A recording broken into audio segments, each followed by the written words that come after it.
Si vous cherchiez une définition de l'imposture à l'occasion de ce premier Nautic Days, je crois que je suis une belle définition. Comme ils viennent de vous le dire, mon univers, c'est la montagne. Moi, j'ai surtout évolué sur les sommets, au milieu de la roche, des cailloux, pas tellement au bord du sable et de la plage. Je suis prof de PS, ils vous l'ont rappelé, ils vous ont fait revenir à des souvenirs pas forcément très agréables. Je ne suis pas du tout prof de voile, bronzé, quoique. Donc vraiment, la mer, c'est pas mon univers. Donc en termes d'imposture, on est plutôt pas mal. J'habite à Villard-de-Lans, j'enseigne à Grenoble, c'est quand même juste à 1000 km. On est vraiment à l'opposé les uns des autres. J'étais à deux doigts de me demander ce que je faisais là, vous aussi sûrement à l'heure qu'il est.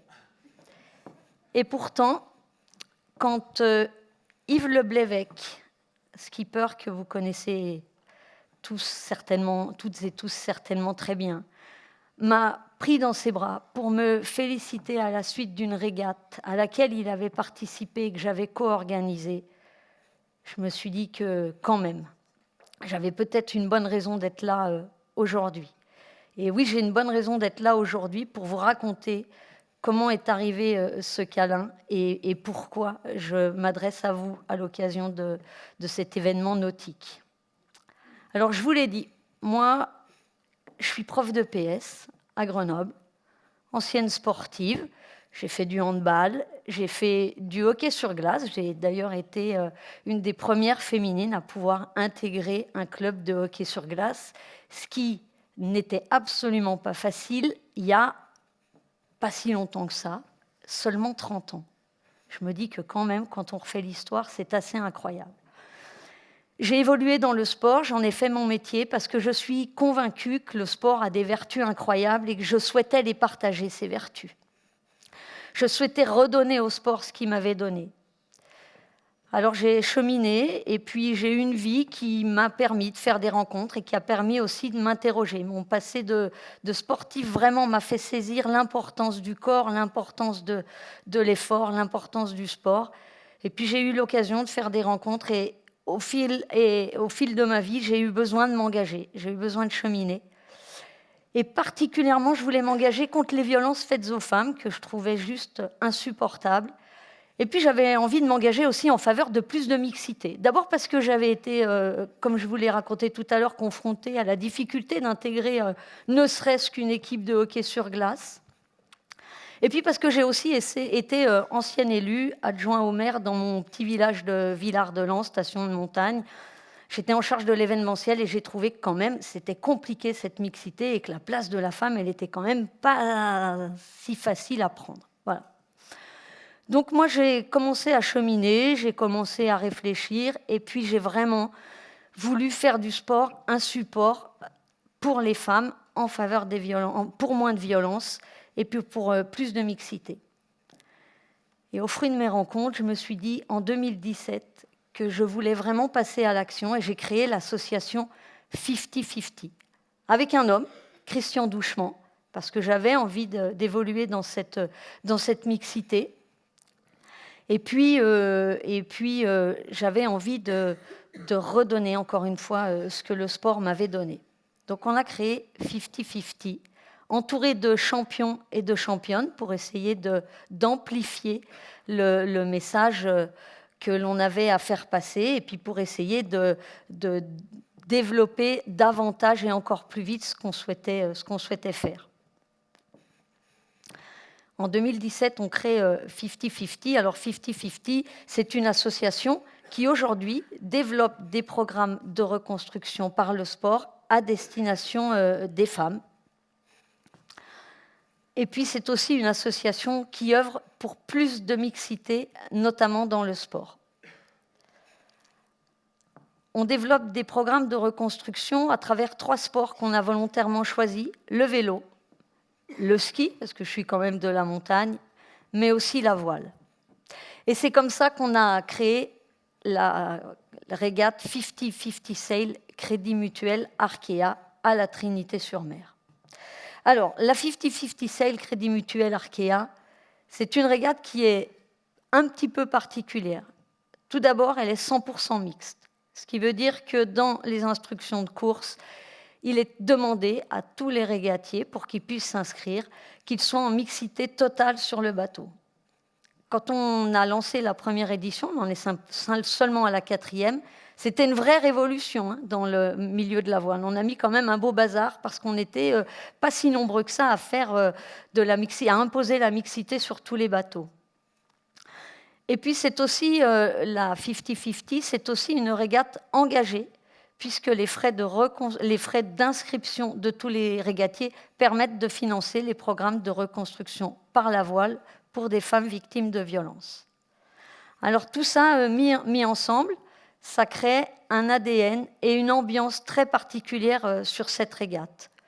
Encore une fois, l'idée c'était de se dire que le sport était un support idéal et je vous confirme que la voile en est un. Ça crée un ADN particulier parce qu'avec cette régate, tout d'abord, on met ensemble des champions et des amateurs ensemble. Parce que, comme je vous le disais tout à l'heure, nous sommes accompagnés dans notre dispositif de champions et de championnes très reconnus dans leur milieu. On a notamment Yves Leblévec, Isabelle Yoske, Johan Richaume, Fabrice Amédéo qui sont avec nous, Justine Métro, Tom Laperche, Chloé Lebars, Élodie Bonafou, et puis il y en a encore d'autres qui viendront. Et puis on a aussi notre ambassadrice en bonne montagnarde, l'ambassadrice de tout ça, de toute cette orchestration, c'est quand même la championne olympique de ski, Carole Montillet. Donc on a des amateurs qui croisent des champions sur une ville qui est la Trinité-sur-Mer, qui est un endroit incroyable pour accueillir ce genre d'événement. Et puis on a créé tout un écosystème qui fait que justement, on a une ville engagée aux couleurs de l'événement, avec des commerçants, avec des partenaires, avec des institutions qui sont engagés à nos côtés et qui souhaitent porter cette voie du changement qu'on a envie d'amener avec eux. Donc, le temps d'un week-end, on a la Trinité-sur-Mer qui se met aux couleurs de l'événement. Les commerçants sont habillés en rose pour les hommes, en noir pour les femmes. Nos partenaires institutionnels commencent à vraiment jouer le jeu. On a des logos qui, pour l'occasion, deviennent roses. Il y a vraiment tout un écosystème qui se met en route avec nous. Et puis, elle a un ADN particulier également, cette régate, parce que les gens savent pourquoi ils sont là. Ils savent qu'à travers leur action, à travers leur engagement, ils vont pouvoir participer au changement et au financement de ces programmes de reconstruction par la voile pour les femmes victimes de violences. Alors tout au long de la journée, pour alléger un petit peu le message qui peut quand même être un petit peu lourd que celui qu'on passe, c'est-à-dire qu'il faut lutter contre les violences faites aux femmes et la voile peut être un moyen de participer à ce dispositif, ou en tout cas de participer à une reconstruction, à un après encore meilleur. Et puis on parle beaucoup de mixité, on parle beaucoup de choses qui ne se font pas forcément bien en faveur des femmes, des choses qui sont encore difficiles. Mais pour alléger tout ça, on a décidé de miser beaucoup sur la convivialité, sur la générosité, sur des temps festifs. Alors tout au long du week-end, bien sûr, il y a de la navigation. Comme je vous le disais tout à l'heure, on a des grands régatiers qui viennent naviguer et qui viennent partager leurs expériences, leur expertise avec des amateurs. Mais on a aussi des temps festifs, on a aussi des temps généreux, on a des concerts. Et puis, sur le parvis de la capitainerie de la Trinité, à un moment donné, quand même, on prend le temps de faire une table ronde pour expliquer aux gens ce que sont les violences, en quoi le sport peut permettre une reconstruction, une résilience et apporter quelque chose de vraiment positif dont on a tous besoin aujourd'hui. Alors cette régate, voilà, elle est particulière, elle arrive à mettre ensemble et à animer tout un écosystème en faveur d'un changement. Parce qu'on était parti d'un constat quand on a créé 50-50, c'est que chacun à notre échelle, on peut changer le monde. En amont de la régate, pour entériner encore un petit peu plus le discours, on organise depuis 2 ans déjà les assises nautisme et mixité. Parce qu'on voyait bien quand même que notre discours était un petit peu taxé de récupération en se disant c'est facile, en ce moment le sujet à la mode c'est les violences faites aux femmes, vous avez qu'à nous coller une régate comme ça et puis c'est gagné. Alors on s'est dit nous on a vraiment une démarche de recherche, d'investigation et d'engagement et on va l'appuyer. C'est ce qu'on a donc fait avec ces assises nautisme et mixité qui ont permis de réunir, comme ici aujourd'hui, les acteurs du nautisme en faveur d'un changement pour plus d'équité. Et puis on a vu dès la première année, qu'il y avait une demande. Et on a surtout vu que le secteur du nautique était un secteur en vraie révolution à ce sujet-là, qu'il y avait de belles initiatives à proposer, qu'il y avait de belles initiatives en cours. Et c'est ce qu'on valorise à l'occasion de ces assises nautisme et mixité. Et puis en aval de la régate, nous avons les programmes de reconstruction. C'est des temps très forts dont on parle peu, simplement par respect pour ces femmes, parce qu'on n'est pas là pour faire du voyeurisme, mais c'est quand même l'aboutissement de tout un travail, et c'est l'aboutissement d'un engagement collectif et d'une conviction qu'on partage avec les gens. Alors en aval donc, de la régate, on accueille les femmes sur un bateau. Le temps d'une journée, on collabore et on construit ça avec des organismes du département, de la région, qui sont spécialisés dans l'accueil des femmes. Nous, on vient simplement apporter une pièce supplémentaire à l'édifice de la reconstruction. On amène un process qui est construit, travaillé et pensé avec des spécialistes du sport santé, avec des spécialistes du trauma, avec des spécialistes du sport, des médecins, des gens engagés. Et on amène un dispositif à ces organismes et à ces femmes pour qu'elles puissent s'ouvrir l'horizon, larguer les amarres d'une vie qui a été difficile et puis de faire confiance à demain. Le constat qu'on fait aujourd'hui, c'est que ça marche. Le constat qu'on fait aujourd'hui, c'est qu'on peut tous, chacun, changer le monde à notre échelle et que pour ça, la voile est un support incroyable avec un potentiel économique, humain incroyable. On constate aussi que les gens, vraiment dans leur grande globalité, ont tous envie de s'engager. Simplement, ils ne savent pas tous forcément comment le faire et avec qui le faire. Quand on a créé 50-50, puis la 50-50 Sale Crédit Mutuel Arkea, c'était justement pour se mettre à l'interface de gens qui souhaitaient prendre la parole de manière différente, que ce soit les institutions, que ce soit nos partenaires, que ce soit nos régatiers. Et c'est vraiment quelque chose qui nous motive et qui nous fait chaud au cœur. On est juste une équipe de bénévoles et le temps qu'on donne, on est vraiment ravis de le donner. Et quand on manque de force, on se rappelle que finalement, on permet à tout un système de se mettre ensemble, en route, pour un vrai changement. Le constat également qu'on fait, c'est que vraiment la voile, pour la reconstruction par les femmes, est un support incroyable. D'abord, parce qu'il leur permet de se mettre à distance entre elles et la pratique corporelle. Dans ce cas des violences, forcément, le rapport au corps est très difficile.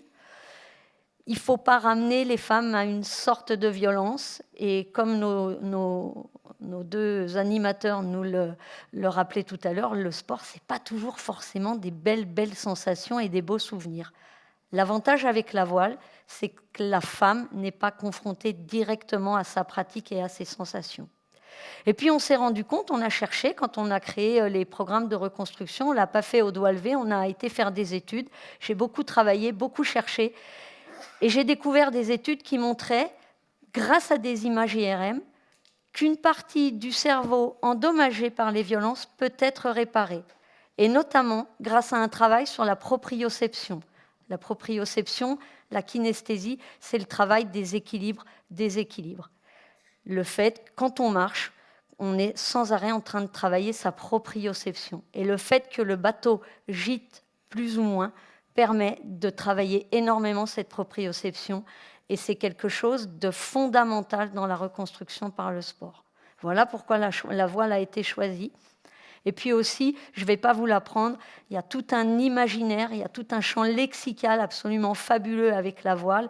Comme je vous le disais tout à l'heure, les femmes larguent les amarres et on leur permet de se le rappeler quand elles quittent le quai, qu'elles montent sur le bateau et qu'on leur rappelle qu'elles sont en train de lâcher quelque chose. Je vous assure qu'on a de très très beaux résultats et qu'on a de très belles choses qui se vivent. Et puis on leur rappelle qu'elles sont en train de s'ouvrir l'horizon, comme je le rappelais tout à l'heure. Le constat qu'on fait, c'est qu'on ne veut pas s'arrêter. Le constat qu'on fait, c'est qu'on ne peut pas s'arrêter. Tout à l'heure, je disais, ma présence ici aurait pu être celle d'une imposture. Je crois que c'est loin d'être le cas. Je n'étais pas prédestinée à me retrouver dans le milieu nautique, même si je l'ai côtoyé. J'étais quand même pas prédestinée à prendre en main quelque chose d'aussi important que le changement pour un monde meilleur à travers un sport dont j'ignorais pas tout, mais presque. Pourtant, j'ai osé, j'ai tenté, j'ai suivi mon intuition, j'ai suivi mes convictions, et puis j'ai suivi mon chemin de vie qui m'a amené ici aujourd'hui, et j'en suis ravie. Et peut-être que demain, c'est avec vous que je vais oser, c'est avec vous et ensemble qu'on va le tenter, et ce sera peut-être grâce à vous, ça l'est déjà, grâce aux institutions qui nous suivent, grâce aux partenaires qui nous font confiance, et grâce aux femmes qui acceptent de monter à bord avec nous. Merci.